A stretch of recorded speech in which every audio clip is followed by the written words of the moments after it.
اے ختم رسول فخر شاہ مدینہ،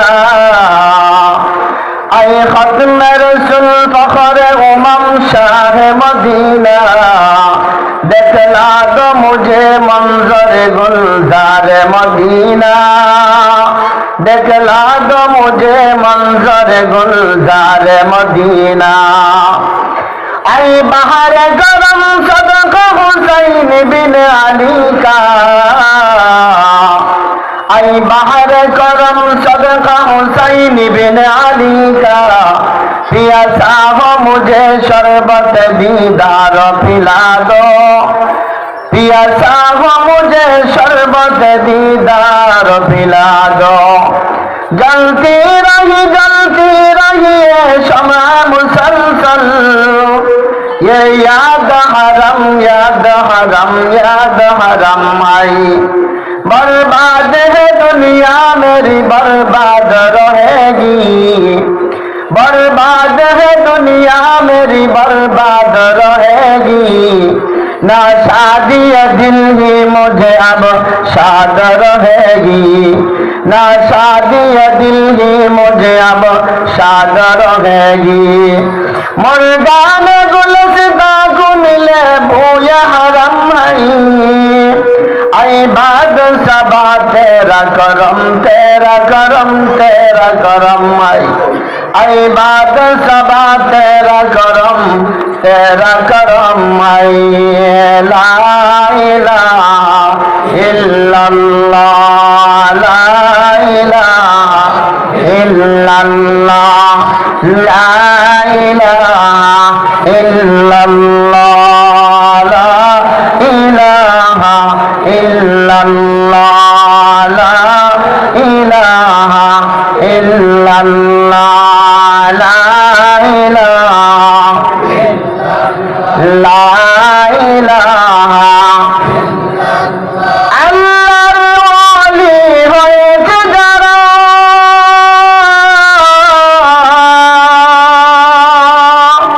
জগতে তারাই উজালা, শেষ রজনীতে জাগিয়ে তারা জিকির করে নিরালা।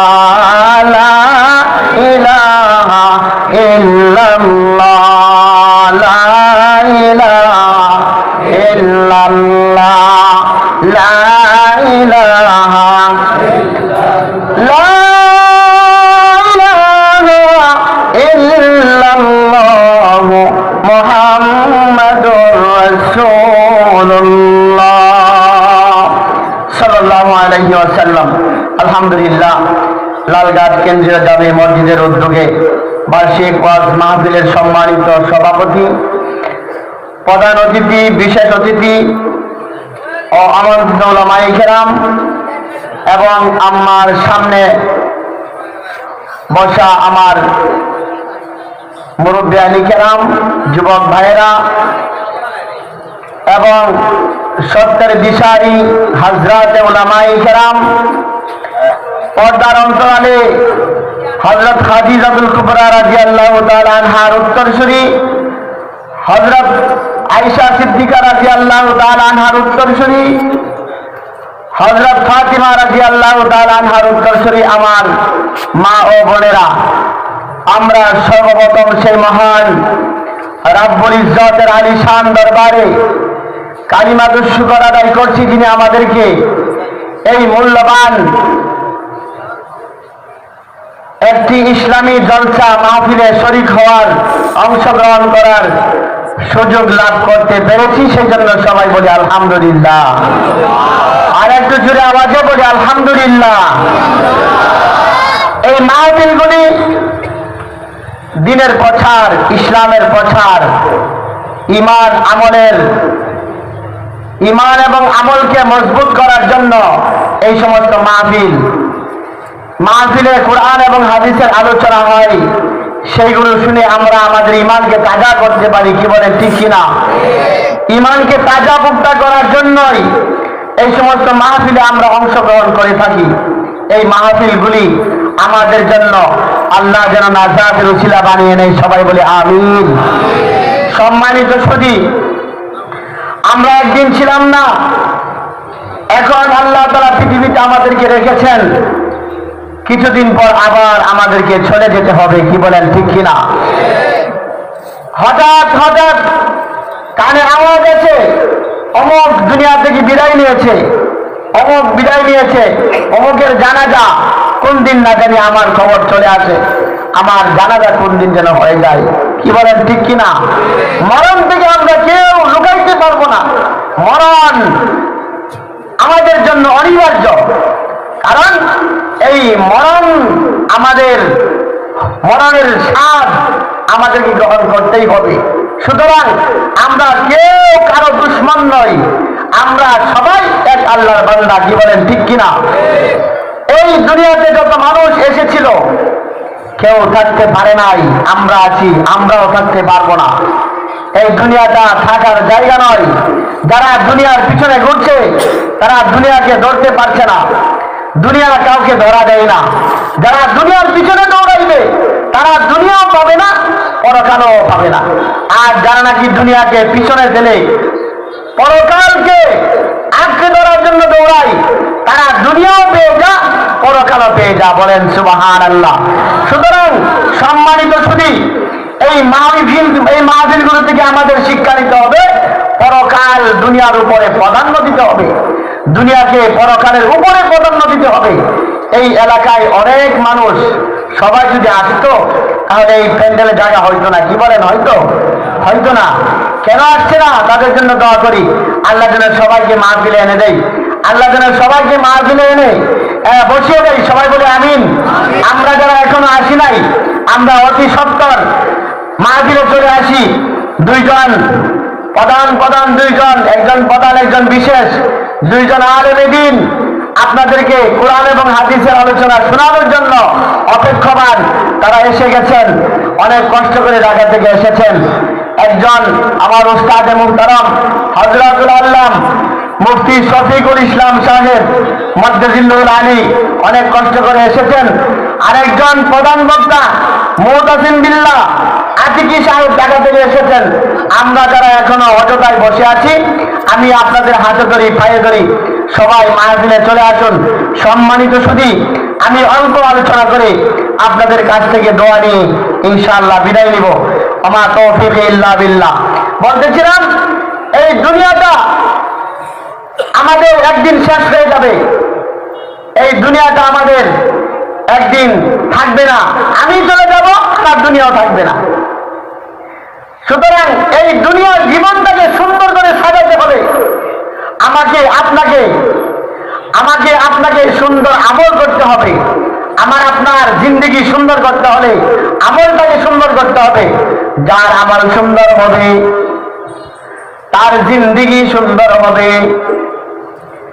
যার জিন্দেগি সুন্দর হবে তার মরণটা সুন্দর হবে, যার মরণটা সুন্দর হবে তার কবরটা জান্নাতের বাগান হয়ে যাবে। তার কবরটাকে জান্নাতের বাগান কে কে বানাইতে চাই? আমরা হাত থেকে তো আল্লাহকে, আমরা আমাদের কবরকে জান্নাতের বাগান বানাইতে চাই। আল্লাহ কবুল করেন, সবাই বলেন আমিন।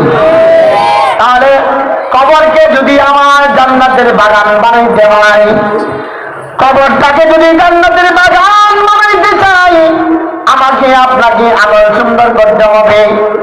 সুন্দর আমল যদি করতে পারি আমার জীবনটা সুন্দর হয়ে যাবে। সুন্দর জীবনটা যদি হয়ে যায় আমার মরণটা সুন্দর হবে।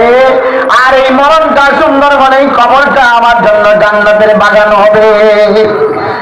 এই বাগান, সুন্দর বাগানের জন্য আমরা যদি আমলটাকে সুন্দর করতে পারি, আমল সে জিন্দগি বলতে আয়ে জান্নাত भी जहन्नम भी ना खाकी अपनी फितरत से ना नारी है ना नूरी।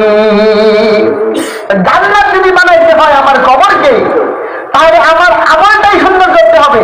কারণ বোঝা গেল আমল এমন একটা জিনিস যে আমলের দ্বারা মানুষের জীবন গঠিত হয়, সুন্দর জীবন গঠিত হয়।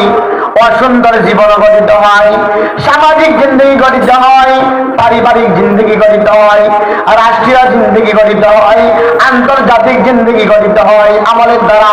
আর সেই আমলের দ্বারাই মানুষ কবরকে জান্নাতের বাগান বানাইতে পারে, কবরকে জাহান্নামের আগুনের একটি ঘর গর্ত বানাইতে পারে। সুতরাং ভাইয়েরা আমার, মায়েরা আমার, আমার যদি সুন্দর করতে পারি, আমার দুনিয়াও সুন্দর হবে, কবরও আমার সুন্দর হয়ে যাবে। আল্লাহর ওলি একজন, যার নাম আমরা সবাই শুনছি, সেই নামটা হলো ইমাম গাজালি রহমাতুল্লাহ আলাইহি। নাম শুনছেন তো সবাই? ইমাম গাজালি রহমাতুল্লাহ আলাইহি।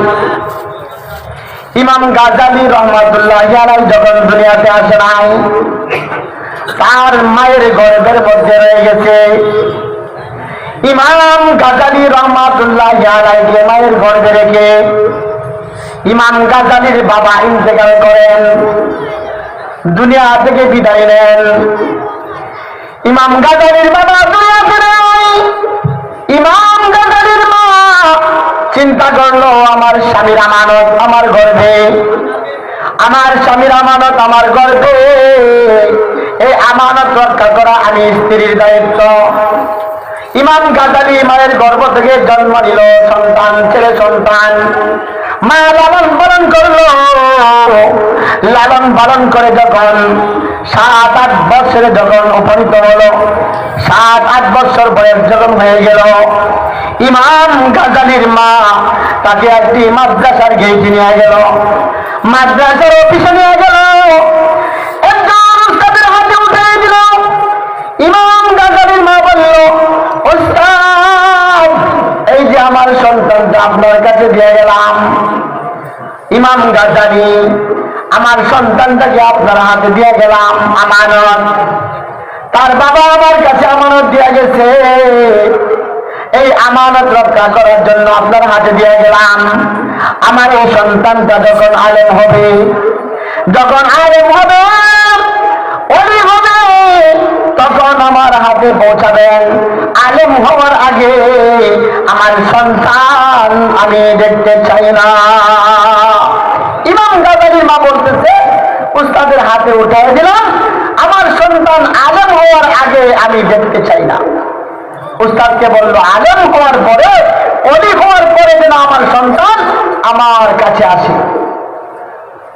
সন্তানকে বলল, ও বাবা, এই যে তোমাকে দেয়া গেলাম, আমার কথার মূল্যায়ন করবা, আমার কথার মূল্যায়ন করবা। আলেম না হয়ে কিন্তু আসবা না, আলেম না হয়ে আমার কাছে আসবা না, তোমাকে দেয়া গেলাম। ওই সন্তান মাদ্রাসায় পড়াশোনা করতেছে, পড়াশোনা করতেছে, পড়াশোনা করতেছে, কোরআন শরীফ মুখস্থ করতেছে, কোরআন শরীফ মুখস্থ করতেছে। অনেকদিন চলে গেছে, অনেকদিন চলে যাওয়ার পরে ওই সন্তানটা হুজুরের কাছে যাইয়া বলে, হুজুর, অনেকদিন হয়ে গেল আমার মাকে দেখি না, আমার মাকে দেখতে মনটা বড় চাই, হুজুর আমাকে একটু ছুটি দেন, আমি আমার মাকে দেখে চলে আসবো। আমার মা তো আবেগের সাথে বলে গেছে, আলেম না হয়ে আমার কাছে আসবা না। আমার মা তো আবেগে বলেছে, আমি তো থাকতে পারতেছি না, আমি আমার মাকে দেখতে যাব, একটু ছুটি দেন। উস্তাদ বলতেছে, মা তো বলছিল আলেম না হলে ছুটি দেওয়া যাবে না। এখন উস্তাদ একটা সীমা রেখা দিল ওই ইমাম গাজালিকে। ইমাম গাজালি যখন হয় নাই ছাত্র, তাকে একটা সীমা দিল, কোরআন মাজিদের 3 ভাগের 2 ভাগ তুমি মুখস্থ করবা। 3 ভাগের 2 ভাগ যদি মুখস্থ করতে পারো, তোমাকে আমি ছুটি দিব, তোমার মায়ের কাছে যাইতে পারবা। ওই ইমাম গাজালি এই সীমাবদ্ধতা পাওয়ার পরে এমন ভাবে মনোযোগ দিয়ে রাইতে দিনে পড়াশোনা করতেছে, পড়াশোনা করতেছে, পড়াশোনা করতেছে। যেই পড়াটা পড়তে লাগবে 2 বছর, এই পড়াটা ওই ছাত্রটা পড়ে ফেলেছে 2 সপ্তাহে। বলেন সুবহানাল্লাহ। 2 সপ্তাহ পর, অল্প দিন পর উস্তাদের কাছে গেল, উস্তাদ আপনি যে সীমারেখা দিয়েছিলেন আমাকে, আপনার সীমারেখা পার হয়ে আমি চলে গেছি, আমার পড়াশুনো আমি 20-22 পারা মুখস্থ করে ফেলেছি, আমাকে আপনি ছুটি দেন, আমি আমার মাকে দেখে চলে আসবো। ওস্তাদ তাকে পরীক্ষা করলো, দেখলো 2 বছর 3 বছরের পড়া 2 সপ্তাহের মধ্যে পড়া শিখে ফেলেছে। তাহলে সে যেন এত বড় কষ্ট করে ওয়াদা রক্ষা করেছে, সীমা আদায় করেছে, তাহলে তার একটা অধিকার আছে, তাকে একটু ছুটি দিয়ে দেয়, তার মাকে যেন সে দেখে চলে আসতে পারে। ওস্তাদ তাকে ছুটি দিল, বললো ঠিক আছে তুমি যাও, তোমার মাকে তুমি দেখে পরের দিন চলে আসো। ওস্তাদ ছাত্রকে ছুটি দিল, বিকাল বেলায় ছুটি দিল, পায়ে হেঁটে হেঁটে যাইতে হয়, হেঁটে হেঁটে যাইতে যাইতে সন্ধ্যা হয়ে গেছে। বাড়িতে যাইয়ে নক করলো, মা মা গো, আমি তোমার সন্তান ইমাম গাজালি এসেছি। ও মা দরজা খোলো, আমি তোমার সন্তান এসে গেছি, অনেকদিন আমি তোমাকে দেখি না, তোমাকে দেখার জন্য আসছি গো মা, দরজা খোলো। মা তো দরজা করে না, মা দরজা করে না। মা বলতেছে আমার সন্তান আলেম না হয়ে আমার কাছে আসবে না, তুমি যদিও তোমার কণ্ঠ তোমার আওয়াজ আমার সন্তানের মতো, কিন্তু আমি মনে করি তুমি আমার সন্তান না। মা দরজা খুলে না, দরজা খুলে না। সন্তান দরজা থেকে নক করে, ও মা আমি তোমার সন্তান এসে গেছি, আমি তোমাকে দেখে আবার চলে যাবো মা। মা দরজা খুলে না, খুলে না। অর্ধরাত্র হয়ে গেল, রাত্র 12টা হয়ে গেল, অনেক রাত্র হয়ে গেল, দরজায় দাঁড়িয়ে আছে, সন্তানটাকে মা দরজা করে না। মা বলে আমি আমার সন্তান না হওয়া পর্যন্ত আমি দেখতে চাই না। সন্তান চলে গেল ফিরে মাদ্রাসায়, উস্তাদের কাছে চলে গেল, বলতেছে উস্তাদ আমার মা আমার ডাকে সারা দেয় নাই, দরজা খুলে নাই। মা ঘরের ভিতর থেকে বলে আমি তার সন্তান না, আমি সন্তান আলেম সন্তান ছাড়া আমার চেহারা দেখবে না। হুজুর আমি আপনার কাছে ওয়াদা করলাম, আলেম না হয়ে আমি আর বাড়িতে ফিরে যাব না। বলেন সুবহানাল্লাহ। আলেম না হয়ে তার মনের মধ্যে একটা প্রতিজ্ঞা চলে আসলো, আমার মায়ের এত বড় আশা, আমি আলেম না হয়ে আর বাড়ি যাব না। লেখাপড়া করতেছে, লেখাপড়া করতেছে, লেখাপড়া করতে করতে যুগ পার হয়ে গেছে, যুগ পার হয়ে গেছে,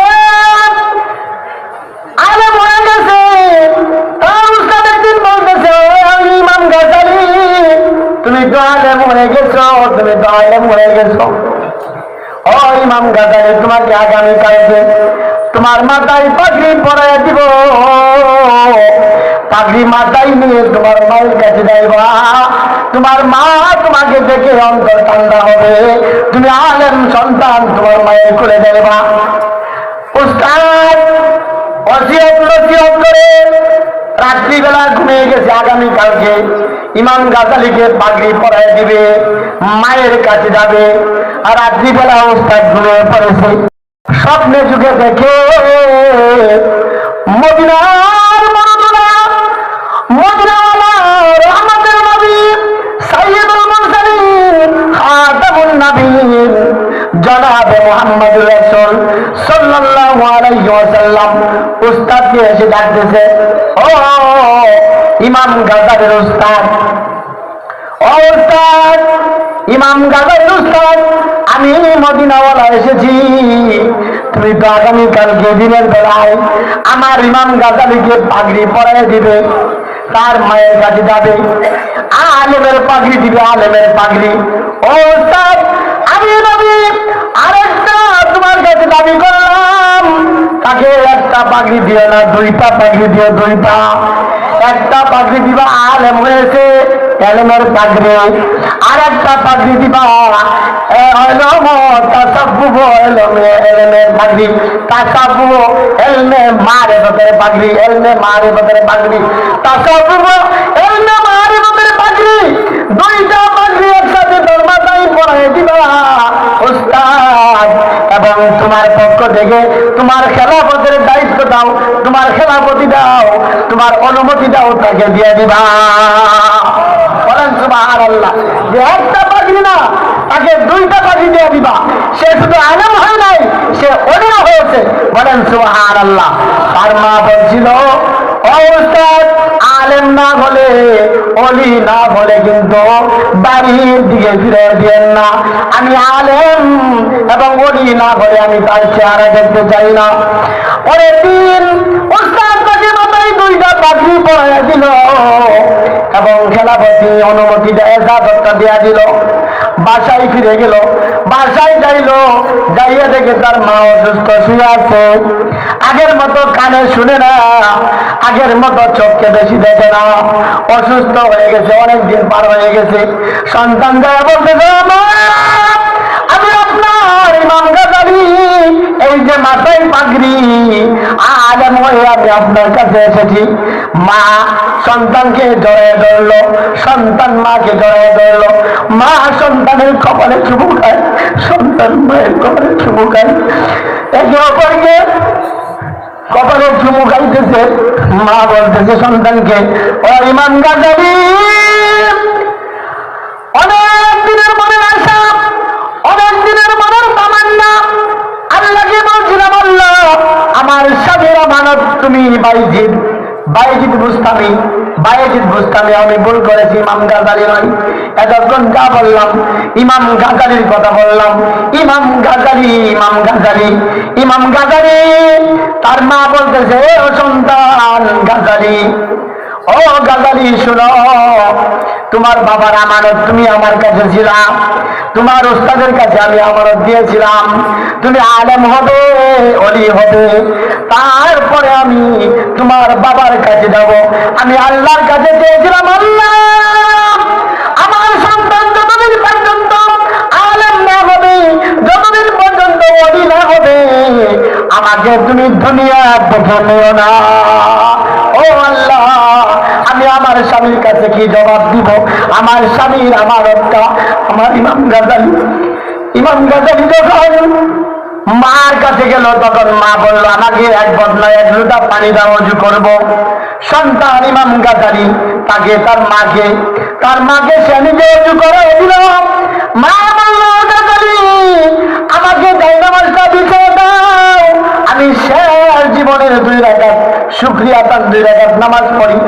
নামাজে দাঁড়িয়ে পড়ল, শেষ দাঁড়িয়ে বলতেছে, আল্লাহ, ও আল্লাহ, তোমার কাছে আমার চাওয়া ছিল, তোমার কাছে আমার তামান্না ছিল, আমার ইমাম গাজালি যেন আলেম হয়, আলেম এবং ওলি যেন হয়, তার চেহারা দেখে যেন আমি তোমার কাছে সারাদিন কবরে যাইতে পারি, আমার স্বামীকে যেন বলতে পারি, ও তাদের স্বামী গো, তোমার আমানত আমি নষ্ট করি নাই, তোমার আমানত আমি কাজে লাগিয়েছি, তোমার আমানত আমি আল্লাহর কালাম শিক্ষা দিয়ে তাকে আলেম বানিয়েছি, ওলি বানিয়েছি। ও আমার প্রাণের স্বামী, তোমার সন্তান, তোমার আমানত আমি নষ্ট করি নাই। সেটার মধ্যে দাঁড়িয়ে বলতেছে, ও আল্লাহ, আমার এই আলেম সন্তান, এই ওলি সন্তানের খেদমত নিয়ে আমি দুনিয়াতে বাঁচতে চাই না। আমি চাই না আমার এই সন্তান আমার সেবা করুক, আমি চাই না আমার এই সন্তান আমার খেদমত করুক। আমার খেদমত করতে গিয়ে আমার সন্তানের তোমার দিনের কাজে কমতি আসবে। ও আল্লাহ, আমার সন্তান যদি আমি দুনিয়াতে থাকি, আমার সন্তান আমার খেদমত করবে, তোমার দিনের খেদমতে কমতি আসবে। ও আল্লাহ, আমার সন্তানের খেদমত আমি দুনিয়ায় দিতে চাই না, আমার সন্তান তোমার দিনের খেদমত করো। আমি চাই আল্লাহ তুমি আমাকে দুনিয়া থেকে পরকালে নিয়ে যাও।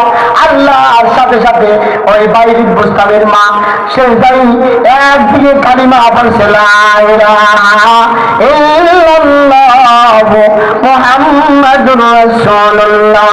তার মরণ কত সুন্দর মরণ হয়ে গেছে, দুনিয়া থেকে চলে গেছে। আল্লাহর কাছে যেমন ভাবে চেয়েছিল আল্লাহ তেমনি ভাবে দিয়েছেন। আল্লাহর কাছে চেয়েছিল সন্তান আলেম হবে, ওলি হবে, আল্লাহ দান করেছে। আল্লাহর কাছে চেয়েছে আমি দুনিয়া থেকে চলে যেতে চাই, আল্লাহ তাআলা তাকে দুনিয়া থেকে নিয়ে গেছে। দেখুন আল্লাহ তাআলা তার মনের কত বড় আশা পূর্ণ করেছে। তার কারণ আল্লাহ মানুষের মন দেখেন, মন। কারো মরণ হয় অ্যাক্সিডেন্টের মাধ্যমে, কারো মরণ হয় কারেন্টের শকের মাধ্যমে, কারো মরণ হয় পানিতে ডুবে, আবার কারো মরণ হয় কাদিয়ানির মতো অপবিত্র জায়গার মধ্যে। কি বলেন, হয় কিনা? কাদিয়ানি যে একটা ফেরকা আমাদের দেশের মধ্যে আছে, আমরা হয়তো অনেকে জানি, অনেকে জানি না। আগামী 15ই নভেম্বর সারা বাংলাদেশ থেকে হক্কানি উলামায়ে কেরাম খতমে নবুয়তের লাগে কাদিয়ানীকে কাফের ঘোষণা করার জন্য সেই দাবিতে সারা বাংলার আলেম ওলামারা একত্রিত হচ্ছে।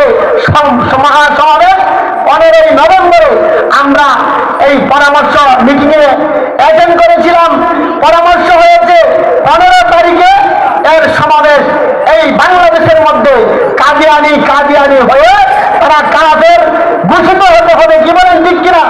এই বাংলাদেশের সমস্ত আলেম ওলামা একমত এবং এক কথাই যে কাদিয়ানিরা কাফের, কারণ এরা কাফের হয়ে বাংলাদেশে বসবাস করবে। আমাদের দেশে যারা হিন্দু, এরা হিন্দু হয়ে বসবাস করে, যারা বৌদ্ধ তারা বৌদ্ধ হয়ে বসবাস করে, যারা খ্রিস্টান তারা খ্রিস্টান হয়ে বসবাস করে, যারা কাদিয়ানি তারা কাদিয়ানি হয়ে বসবাস করবে, তারা মুসলমান হয়ে বসবাস করতে পারবে না। কি বলেন, ঠিক কিনা?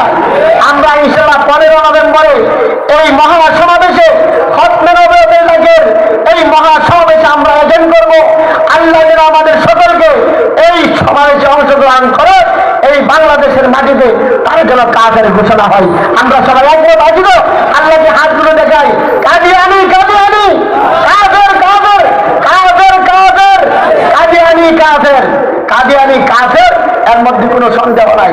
আগামী 15 নভেম্বর এই কাফের ঘোষণা হওয়ার জন্য দাবিতে মহাসমাবেশ ঢাকার একটা বিশাল একটি খেলা হবে এই কাদিয়ানীদেরকে কাফের ঘোষণা করার জন্য। আমরা সবাই দোয়া করব তারা যেন কাফের ঘোষিত হয়ে পড়ে। কোরআনে বলে কাফের, হাদিসে বলে কাফের, ইসলামী ইতিহাসে বলে কাফের, আমাদের তারা কাফের হয়ে বাংলাদেশে বসবাস করতে হবে। সম্মানিত শুধু বাংলাদেশের মধ্যে কিছু কিছু মানুষকে দিলে রাখতে হয়, কলবে রাখতে হয়। যেই মানুষগুলো হলো উলামায়ে উম্মত, উম্মতের উলামায়ে কেরাম, উম্মতের উলামায়ে কেরামরা কাউকে জুলুম করে না। আয-যুলমু যুলামাতু ইয়াওমাল কিয়ামা, যারা অন্যদের উপর জুলুম করবে ওই জুলুমটা পরকালে কিয়ামতের ময়দানে তার সামনে অন্ধকার হয়ে আসবে। এমন অন্ধকার হয়ে আসবে, সে সামনের রাস্তা দেখবে না, সে জান্নাতের কোন রাস্তা দেখবে না।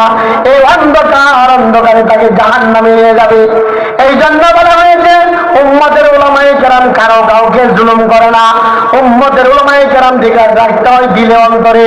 যেমন আমাদের দেশের আল্লামা মামুনুল হক, আল্লামা সাইদি রহমাতুল্লাহি আলাইহি, আল্লামা জুনায়েদ বাবনগরী রহমাতুল্লাহি আলাইহি, খালেদ সাইফুল্লাহ আইয়ুবী, হাবিবুল্লাহ মাহমুদ কাসিমি, মুফতি সাখাওয়াত রাজি, হাজার হাজার উলামায়ে কেরামদেরকে দিলে রাখতে হবে। তাদেরকে কিন্তু জেলে রাখা যাবে না। তাদেরকে কি জেলে রাখা যাবে?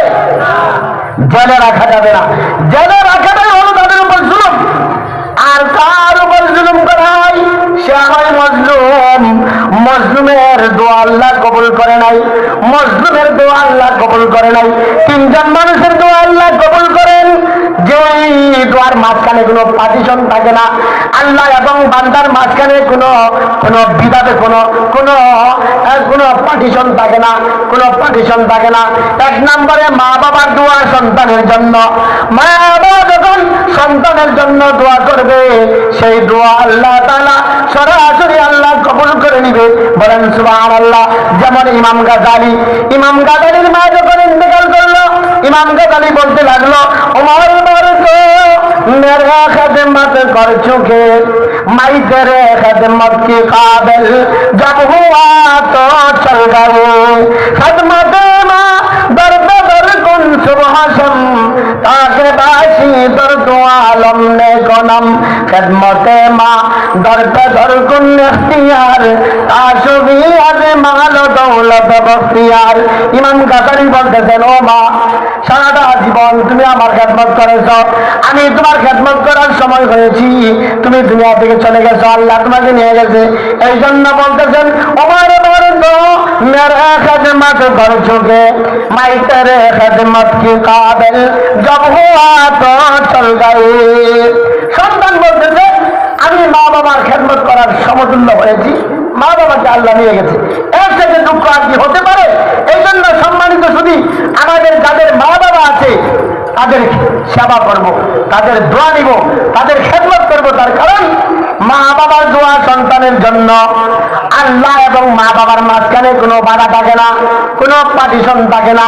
2 নম্বরে মজলুমের দোয়া এবং আল্লাহ, এই দুইজনের মাঝখানে কোনো পার্টিশন থাকে না।